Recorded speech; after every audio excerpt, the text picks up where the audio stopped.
నమో భగవతే రుద్రాయ.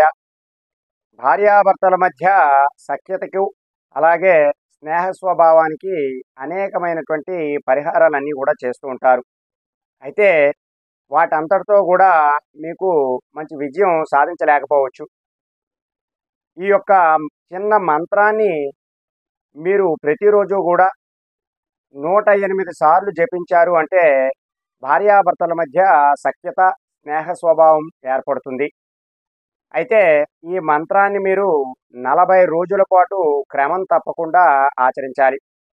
అయితే స్త్రీలకు ఇబ్బంది ఉన్నటువంటి సమయంలో ఈ మంత్రాన్ని స్కిప్ చేస్తూ ఆ 5 రోజుల తరువాత ఈ మంత్రాన్ని మరలా కంటిన్యూ చేయవచ్చు.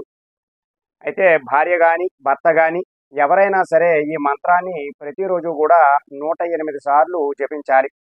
దీనికి ప్రత్యేకంగా సాధనలు ఏమీ అవసరం లేదు. పూజా నియమములు కూడా ఏమీ లేవు.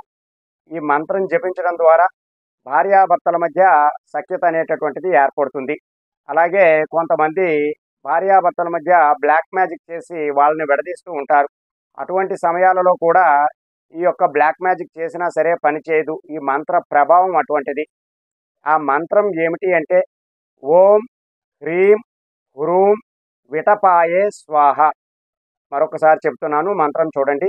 ఓం హ్రీం హ్రూం విటపాయే స్వాహ. ఈ మంత్రాన్ని ప్రతిరోజు కూడా 108 సార్లు 40 రోజుల పాటు తప్పకుండా జపించండి. భార్యాభర్తల మధ్య అన్యోన్యత పెరుగుతుంది. అలాగే వారి మధ్య స్నేహ స్వభావం ఉంటుంది. చక్కగా జీవిస్తూ ఉంటారు. కాబట్టి ఈ పరిహారాన్ని ఆచరించండి. మంత్ర జపంతో మంచి ఫలితాలని పొందండి. శుభం.